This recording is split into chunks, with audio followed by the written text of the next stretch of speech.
रशियातील Kamchatka या द्वीप समूहाजवळ 8.8 तीव्रतेचा महाशक्तिशाली भूकंप आला।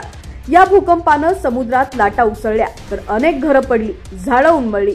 एका व्हिडिओत तर कार एखाद्या झोपाळ्यासारख्या हलताना दिसल्या, माणसं सैरभैर पळताना दिसली। खवळलेल्या समुद्राचं रौद्ररूप पाहून अनेकांच्या काळजाचं पाणी पाणी झालं। सुनामीचा अलर्ट मिळताच नागरिकांमध्ये दहशत पसरली। भूकंप आणि सुनामीचा प्रभाव पाहता अमेरिकेचे राष्ट्राध्यक्ष डोनाल्ड ट्रम्प यांनी रशियाला सतर्कतेचा, सावधानतेचा इशारा दिलाय। हा भूकंप इतका खतरनाक होता की पार्किंग मधील उभ्या कार जणू एखाद्या झोपाळ्यात असल्यासारख्या हेलकावणे खात होत्या। याचा व्हिडिओ काळजाचा थरकाप उडवणारा आहे। तो व्हिडिओ पाहताच तुम्हाला पण भूकंपाची तीव्रता जाणवेल। जपानने दिलेल्या माहितीनुसार हा भयावह भूकंप रशियाच्या कामटका या द्वीपाजवळ आलेला आहे। या महाभूकंपाचे अनेक व्हिडिओ सध्या सोशल मीडियावरती व्हायरल झाले। या व्हिडिओतून त्याची तीव्रता आणि निसर्गाचं रौद्ररूप दिसेल।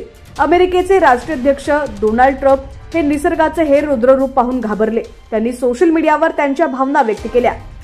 अमेरिकेच्या प्रशांत महासागराच्या किनारपट्टीवर सुनामीवर आम्ही लक्ष ठेवून आहोत।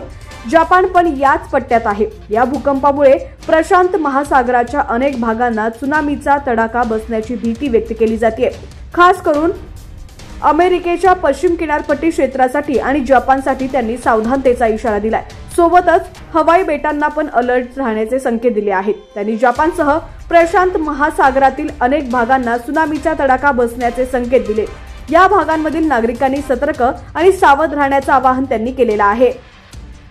रशियाचे कुरिल द्वीप आणि जपानमधील उत्तर भागातील मोठे हेकाडाइको या द्वीप समूहाच्या किनारपट्टीला सुनामीचा धोका आहे।